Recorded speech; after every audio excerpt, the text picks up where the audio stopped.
Hello everyone, welcome to our channel Clear GIB CIB. Students, as I promised, हमने हर एक subject का आपके सीआईबी के लिए जो आपका आने वाला एग्जाम है उसके लिए हाईएस्ट वेटेज के टॉपिक्स आपके लिए लाए हैं। इसके पहले लेक्चर में हमने advance business and financial management के इंपॉर्टेंट टॉपिक्स जो कि हाईएस्ट वेटेज वाले टॉपिक्स थे as per your last exam जो सीआईबी का जून 2023 का एग्ज़ाम हुआ था वो हमने देखे।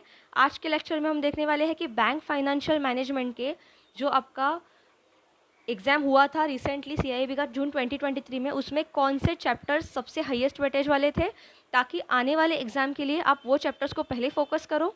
अगर आपको सफिशिएंट टाइम नहीं भी मिलता है तो भी ये चैप्टर्स करके आप आराम से एग्ज़ाम क्रैक कर सको, ये पेपर आप आसानी से पास कर सको। So without wasting time let us start. So सबसे पहले तो देखते हैं कि प्रीवियस एग्ज़ाम का क्या क्या एनालिसिस था। ठीक है, जो आपका स्टार्ट करने से पहले आई वांट टू सजेस्ट कि जो एग्ज़ाम हुआ था ना जून का, उसमें आउट ऑफ 5 पेपर्स ऑफ सीआईआईबी सभी बच्चों का एनालिसिस ये रहा कि ये पेपर सबसे टफेस्ट था।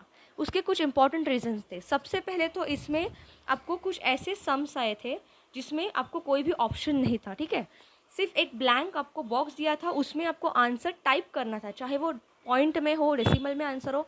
ठीक है, तो ये तो पहला था। ऐसे टोटल 10 क्वेश्चंस थे न्यूमेरिकल्स, ठीक है, फ्रॉम ऑल द चैप्टर्स। ये थी पहली बात। दूसरी बात थी कि जो बाकी भी क्वेश्चंस आए थे ना, वो भी इतने डिफ़िकल्ट थे कि आसान नहीं थे, उसकी लेवल बहुत ज़्यादा हाई थी। तो आप सिर्फ कुछ एमसीक्यूज़ करके, सिर्फ कुछ कॉन्सेप्ट्स देख के ये पेपर आराम से पास नहीं कर पा रहे थे। कई सारे बच्चों का ये पेपर रह गया है कुछ मार्क्स से, और जिनका फर्स्ट फिजिकल अटैम्प्ट था और बाकी सब्जेक्ट्स में उनके मार्क्स बहुत ज़्यादा मार्जिन से आ गए, और इसमें अगर 45 प्लस है तो वो लोग का ये क्लियर हो गया। लेकिन कई सारे बच्चों का मैंने ऐसा देखा है उनका पेपर ये रह गया है। तो इसीलिए ये पेपर का एनालिसिस बहुत ज़्यादा इम्पोर्टेंट हो जाता है, क्योंकि मैंने ऐसे कई स्टूडेंट्स देखे हैं जिनका बाकी चारों सब्जेक्ट क्लियर हुए हैं जून 2023 के एग्ज़ाम में सीआईबी के, लेकिन सिर्फ बीएफएम उनका बचा है जो कि वो अभी आने वाले एग्ज़ाम में अटैम्प्ट करने वाले हैं। सो इसीलिए आपको ये समझना बहुत ज़रूरी है कि ये जो पेपर का लेवल था ना, ये मॉडरेट भी नहीं था, ये डिफ़िकल्ट ही था। ये ऑलमोस्ट डिफ़िकल्ट की कैटेगरी में ही हम इसको रख सकते हैं। सो देखते हैं क्या है। जो एग्ज़ाम हुआ था उसमें मैक्सिमम क्वेश्चंस थे जो कि मॉड्यूल ए और मॉड्यूल बी से पूछे गए थे। और मॉड्यूल ए और बी से कैसे क्वेश्चंस थे? सम्स तो थे ही, लेकिन बहुत ज़्यादा क्वेश्चंस केस स्टडीज़ पे थे। मतलब आपको एक सिनारियो दिया जाएगा, ठीक है, एक पैराग्राफ दिया जाएगा, एक पैसेज दिया जाएगा, और कुछ कुछ केसेस में तो पैसेज एक की जगह दो थे, और उसके बेसिस पे आपको 4 से 5 क्वेश्चंस पूछे गए थे। तो एक केस स्टडी दिया जाता है और उसके बेसिस पे आपको वो केस स्टडी पढ़ के समझ के अलग अलग सिनेरियो में जाके आपको 5 क्वेश्चंस के आंसर्स करने थे। तो अगर आपका वो चैप्टर का वो कॉन्सेप्ट क्लियर है तो ही आप वो केस स्टडी के आंसर सॉल्व कर पा रहे थे। अगर बाय चांस आपने वो चैप्टर का वो टॉपिक ऑप्शन में डाला है, आपने नहीं पढ़ा है, तो आपको 5 के 5 मार्क्स जो क्वेश्चंस थे ना, आप एक भी अटेम्प्ट नहीं कर सकते, क्योंकि आपने वो चैप्टर ऑप्शन में छोड़ा था। तो इसीलिए ये बहुत इंपॉर्टेंट है कि आने वाले एग्ज़ाम के लिए जिस जिस टॉपिक से केस स्टडीज़ बने थे उसको आप पहले कवर करो, ताकि ये जो 5 क्वेश्चंस है ना, इसके मार्क्स आप आसानी से अपने पॉकेट में डाल सको। ठीक है, तो मैक्सिमम क्वेश्चंस थे मॉड्यूल ए और बी से, और उसमें भी केस स्टडीज़ की जो नंबर्स थे वो ज़्यादा थे। केस स्टडीज़ कौन से इस पे बेसिस थे? NRI accounts, NRE FCNR accounts. तो जैसे कि एक पर्सन फॉरेन से इंडिया में आया है, ठीक है, उसने कुछ अकाउंट खोला, या उसने कुछ किसी को, जैसे कि आइदर सर्वाइवर बेसिस है, ठीक है, जॉइंट अकाउंट खोला जो कि पर्सन रेसिडेंट है, या उसको कुछ पैसा रेमिट करना है, ठीक है, उसको कुछ लोन लेना है, ठीक है, तो ऐसा एनआरआई लोन ले सकता है क्या, मतलब ऐसे टाइप के, या उसका कितना लिमिट है, वो कितना रिमिट कर सकता है, उसका फाइनेंशियल ईयर ट्रांजैक्शन का वो कितना अलाउड है। तो ये सभी चीज़ें इसी बेसिस पे आपको केस स्टडीज़ पूछे थे डायरेक्टली 5 क्वेश्चंस। ठीक है, फिर और कौन सी केस स्टडीज़ थे? रेमिटेंस बेस्ड केस स्टडीज़ थे, ठीक है, कि वो कितने आप पैसे लिमिट कर सकते हो। जो एलआरएस का स्कीम आया था ना, ये चैप्टर नया आया है स्टूडेंट, इसीलिए इस पर भी केस स्टडीज़ देखे गए थे। देन और कौन से केस स्टडीज़ थे? Types of risk based case studies, ठीक है, मतलब आपको एक सिनेरियो दिया जाएगा, तो इसमें से ये रिस्क, और फिर एक क्वेश्चन पूछा जाएगा, तो ये क्वेश्चन कौन से रिस्क के अंडर आता है? Is it operational risk, is it market risk, ठीक है। तो ये ऐसी सभी चीज़ें आपको केस स्टडीज़ के फॉर्म में पूछी गई थी। तो अभी आने वाले एग्ज़ाम के लिए आपका काम है कि ये टॉपिक्स को सबसे पहले अच्छे से कवर करना, ताकि इनमें कोई भी क्वेश्चन आएगा आप आराम से अटेम्प्ट कर सकते हो। तो हम कह सकते हैं big portion of questions was from these two modules. कौन से मॉड्यूल्स? मॉड्यूल ए और बी। सी और डी से भी आए थे, लेकिन ज़्यादा क्वेश्चन यहाँ से थे। तो अगर आप सिर्फ और सिर्फ ये 2 मॉड्यूल अच्छे से भी प्रिपेयर करके गए रहेंगे और 100% एक्यूरेसी के साथ प्रिपेयर करके गए रहेंगे, ताकि कोई भी क्वेश्चन आ गया या ये मॉड्यूल से, चाहे सम हो, चाहे केस स्टडी हो, चाहे नॉर्मल क्वेश्चन हो, तो आपका आराम से 50 मार्क्स तो बना ही रहेगा अगर आपने अच्छे से किया रहेगा। तो कि ये मॉड्यूल से अगर कोई क्वेश्चन पूछते हैं और एक भी गलत नहीं जाता है तो ठीक है। फिर नेक्स्ट प्रेफरेंस का मॉड्यूल था IIBF का, वो था मॉड्यूल डी, ठीक है, जो कि है बैलेंस शीट मैनेजमेंट। हम देखेंगे इसके लिए आगे कौन से टॉपिक से ज़्यादा क्वेश्चन आए थे। और फिर लास्ट प्रेफरेंस वाला मॉड्यूल था मॉड्यूल सी, जो कि था ट्रेजरी मैनेजमेंट, ठीक है। मॉड्यूल डी और सी से जो क्वेश्चन आए थे ना स्टूडेंट्स, उनमें ज़्यादा फर्क नहीं था, मतलब थोड़े ज़्यादा ही डी से थे, उसके बाद में सी से थे, लेकिन डी से थोड़ा ज़्यादा ये था क्योंकि डी से ना उन्होंने कई सारे सम्स भी पूछ लिए थे, ठीक है। सी से पूछने के लिए उनके पास थोड़ा थियोरी था, लेकिन डी से उन्होंने कई सारे बड़े बड़े सम्स, जो कि रैरॉक वाला पोर्शन है ना, RAROC वाला, वहाँ से भी उन्होंने कई सारे सम्स पूछे थे बड़े बड़े।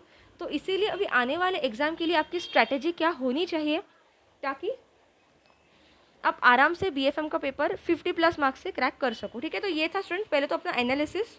ओके, आई होप आपको समझा कि प्रीवियस एग्जाम का क्या क्या एनालिसिस था। अभी आते हैं कि क्या स्ट्रैटेजी आपने फॉलो करनी है आने वाले एग्जाम के लिए, ठीक है। सबसे पहला अपना गोल रहेगा, सबसे पहला फोकस वाला हाईएस्ट वेटेज वाला टॉपिक वही है, इक्वल वेटेज दिया है मैंने। मॉड्यूल ए, बी या BE दोनों भी आप कर सकते हैं। इक्वल वेटेज, इक्वल इंपॉर्टेंस से आपको सबसे पहले ये दोनों मॉड्यूल फिनिश करने हैं। और ये दोनों मॉड्यूल जब आप कर रहे हो ना, तब आपका पहला प्रायोरिटी क्या होना चाहिए कि केस स्टडी कौन से टॉपिक से बने थे वो पहले कंप्लीट करो। फिर ये 2 मॉड्यूल्स में जितने जितने नए सिलेबस वाले चैप्टर्स ऐड हुए हैं ना, जैसे कि LRS वाला चैप्टर आपका नए सिलेबस में ऐड हुआ, ऐसे कई सारे ये दोनों मॉड्यूल्स में ना, और सी और डी और सी में भी रहेंगे, वो भी आपको देखने ही है। लेकिन ए और बी वाले जो नए मॉड्यूल न्यू सिलेबस वाले चैप्टर्स है ना, वो आपको पहले कंप्लीट करने, क्योंकि वहाँ से बहुत ज़्यादा क्वेश्चन पूछे गए थे। और ये ऐसा चंक है स्टूडेंट जहाँ पे आपके लिए प्रीवियस एग्जाम्स के कई सारे प्रीवियस ईयर्स के पेपर्स के कोई भी एनालिसिस, कोई भी MCQs नहीं रहेंगे, क्योंकि नए चैप्टर्स के लिए ये पहला वाला पेपर हुआ था ना जून का। तो वो चैप्टर पहले खत्म करो, नए सिलेबस वाले, और केस स्टडी कहाँ से बने, और सम्स, ठीक है। सम्स भी ऐसे कौन से टॉपिक्स हैं जहाँ से सम्स बने थे, बन सकते हैं, तो मॉड्यूल ए और बी पहले फिनिश करना है। अगर आप ये अच्छे से फिनिश करते हो तो आपके 60% मार्क्स तो पॉकेट में आ ही जाएंगे, ठीक है, क्योंकि यहाँ से बहुत बड़ा चंक आया था। तो पहला अपना प्रेफरेंस आपका यही होना चाहिए कि दोनों से सम्स, केस स्टडीज़ का कौन से बन रहे और न्यूली एडेड चैप्टर्स पहले करने हैं। फिर नेक्स्ट प्रेफरेंस स्टूडेंट्स आपका होना चाहिए मॉड्यूल डी। मॉड्यूल डी जो है आपका बैलेंस शीट मैनेजमेंट, उसमें भी आपका ज़्यादा फोकस रहना चाहिए बेसल नॉर्म्स पे, ठीक है। बेसल नॉर्म्स से बहुत ज़्यादा क्वेश्चन रहते हैं और ये बहुत इंपॉर्टेंट है, चाहे ये अभी का एग्जाम हो, चाहे इसके पहले जो पुराने एग्जाम भी होते थे उसमें भी बेसल नॉर्म्स बहुत इंपॉर्टेंट था, क्योंकि यहाँ से क्वेश्चन बनता ही बनता है। फिर जो रैरॉक वाला पोर्शन है ना, RAROC, यहाँ से उन्होंने थियोरी भी पूछा था और सम्स भी पूछे थे बड़े बड़े।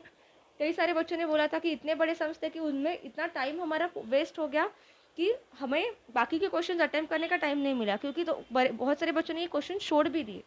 तो इसीलिए आपका फोकस होना चाहिए मॉड्यूल डी पे, बेसल नॉर्म्स। पहले तो मैं तो बोल रही हूँ पहले पूरा थियोरी फिनिश करो मॉड्यूल डी का, क्योंकि अगर आप थियोरी अच्छे से नहीं करोगे, चाहे मॉड्यूल ए हो, बी हो, सी हो या डी हो, अगर आप सम्स कर रहे हो तो सम्स के पहले आपका काम है थियोरी ख़त्म करना, क्योंकि थियोरी के कॉन्सेप्ट पे बेसिस पे ही सम्स आएंगे। अगर आप थियोरी कंप्लीट नहीं करते हो और डायरेक्ट सम्स को पढ़ते हो तो आपको पता ही नहीं चलेगा कॉन्सेप्ट क्या चल रहा है, ठीक है।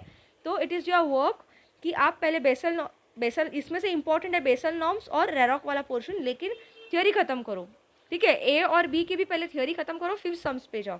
सेम मॉड्यूल डी की भी पहले थियोरी ख़त्म करो, फिर सम्स पे जाओ, ठीक है। और लास्ट प्रेफरेंस में हमने रखा है स्टूडेंट मॉड्यूल सी। इसमें भी अगर आपको ज़्यादा टाइम नहीं मिलता है तो कौन से टॉपिक्स आपको पहले ख़त्म करने हैं, जो GDR IDR है ना, global depository receipts, Indian depository receipts, ठीक है, ये वाला पोर्शन खत्म करो। यहाँ से क्वेश्चन कई सारे बने थे मॉड्यूल सी से भी। फिर ट्रेजरी रिस्क मैनेजमेंट पे भी केस स्टडीज़ कुछ बने थे। डेरिवेटिव प्रोडक्ट्स वाला जो पोर्शन है वहाँ से भी जो इंपॉर्टेंट कंसेप्ट है स्टूडेंट, देखिए इट इज़ नॉट पॉसिबल, अभी आपके पास 1.5 महीना भी नहीं बचा है कि आप पूरा 100% सब सिलेबस कंप्लीट करो।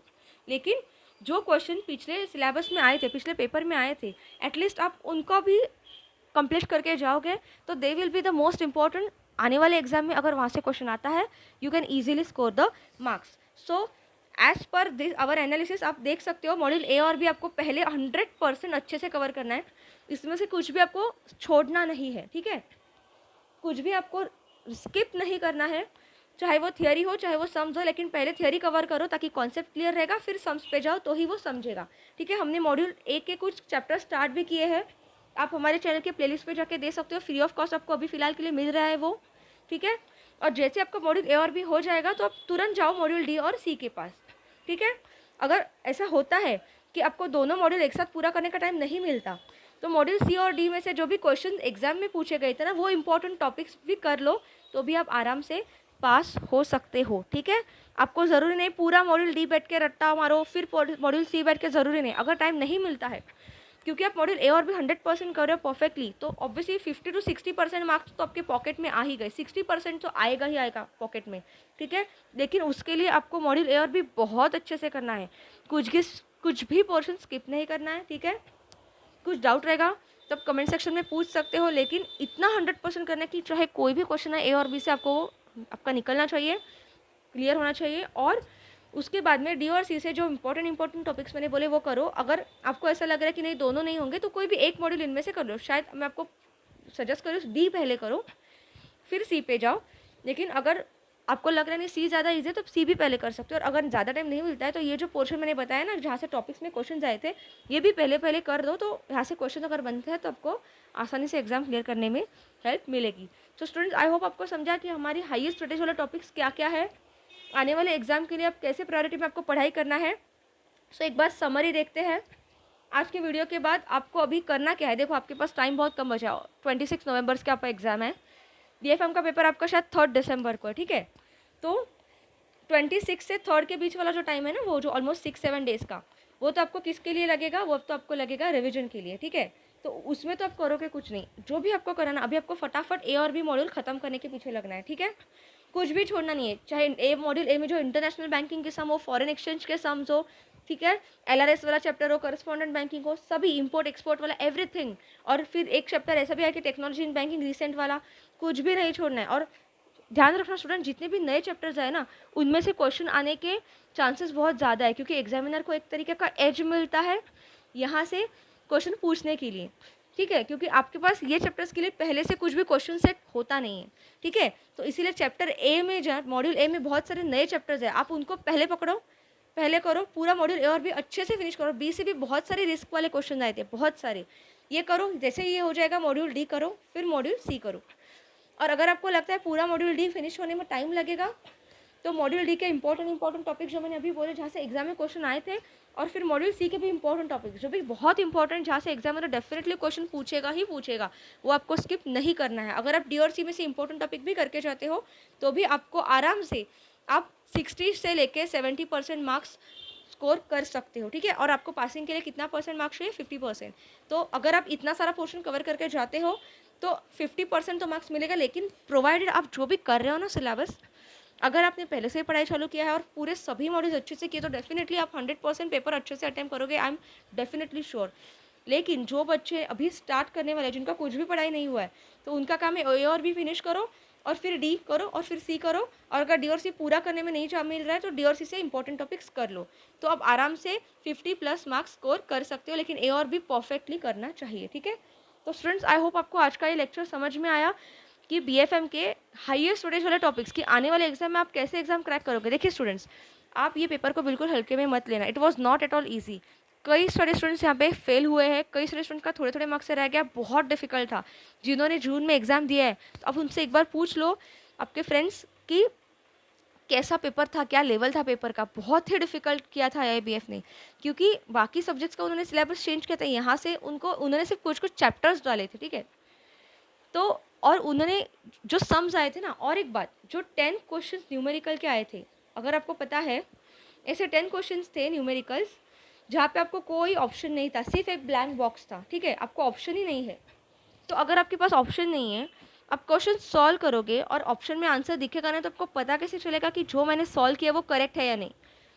तो इसीलिए इट्स माय हम्बल रिक्वेस्ट कि अगर आप जब पेपर स्टार्ट करोगे ना, ये मैं स्ट्रैटेजी का वीडियो तो लाऊंगी ही, ठीक है, स्ट्रैटेजी का वीडियो आपके लिए लाऊंगी, लेकिन जब आप पेपर एग्ज़ाम स्टार्ट करोगे ना तो आई वुड सजेस्ट आप फटाफट पहले थियरी क्वेश्चन ख़त्म करो, ठीक है। आउट ऑफ ऑल क्वेश्चन जितने भी आपको थियरी के क्वेश्चन आते हैं सब खत्म करो। अगर निगेटिव मार्किंग इस टाइम भी नहीं रहेगा, जैसे कि पिछले टाइम नहीं था, तो आप पूरे के पूरे सब क्वेश्चन अटैम्प्ट करोगे ही करोगे, लेकिन पहले थियरी वाले ख़त्म करो एक्यूरेटली, और फिर आप जाओ सम्स पे, क्योंकि जो सम्स आए थे ना एग्जाम में वो इतने हाई लेवल के थे कि आपको एक से बड़े बड़े टेबल्स दिए थे, बहुत सारा डेटा था, वो बहुत ज़्यादा कैलकुलेशन करने के बाद आपको आंसर देना था, और वो आंसर के लिए भी ऑप्शंस अवेलेबल नहीं थे, वो ब्लैंक बॉक्स में सिर्फ टाइप करना था। तो you was not sure after spending your 5 minutes 10 minutes for that sum कि आपको आंसर जो आ रहा है इज इट करेक्ट और नॉट। So it will be difficult for you कि वो मार्क्स मिलेंगे या नहीं, you are not sure. Solve तो करने हैं, देखिए जो चैप्टर से आपने सम्स प्रिपेयर किए वो आपको सॉल्व करने ही है, लेकिन प्रोवाइडेड आप पहले जो थियरी, ऐसा ना हो कि वो सम्स के पीछे भागते भागते आप थियरी वाला पोर्शन मिस कर दो। तो जितने आसान है लेस टाइम कंज्यूमिंग क्वेश्चंस है आपको वो पहले फटाफट अटेम्प्ट करने हैं, और फिर आपको ऐसे सम्स पे आने हैं जो आपने सॉल्व किए हैं, जो आपने प्रिपेयर किए चैप्टर्स और आपको आ रहे हैं सॉल्व करने, और फिर ऐसे सम्स पे जाओ जो आपने नहीं कुछ किया तो आप वहाँ पे कुछ ट्राई कर सकते हैं, ठीक है। तो स्टूडेंट्स आई होप आपको आज का ये लेक्चर अच्छा लगा। So thank you for watching our video. आपके मैक्सिमम दोस्तों के साथ ये चैनल शेयर कीजिएगा। जो CIB का एग्ज़ाम प्रिपेयर करने वाले हैं, आने वाले टाइम में हम बाकी भी सब्जेक्ट्स के लिए जो हाईएस्ट वेटेज वाला टॉपिक है जो प्रिपेयर करके आप एग्जाम में बाकी बच्चों से एज लेके एटलीस्ट वो सब्जेक्ट क्रैक कर सको, इसके लिए हम कोशिश करेंगे वो वीडियोस लाने का, ठीक है। और आपका फीडबैक ज़रूर दीजिएगा कमेंट सेक्शन में, आपको कैसे लग रहे हैं वीडियो। आपका फीडबैक हमारे लिए बहुत ज़्यादा वैल्यूएबल है। सो thank you for watching our video.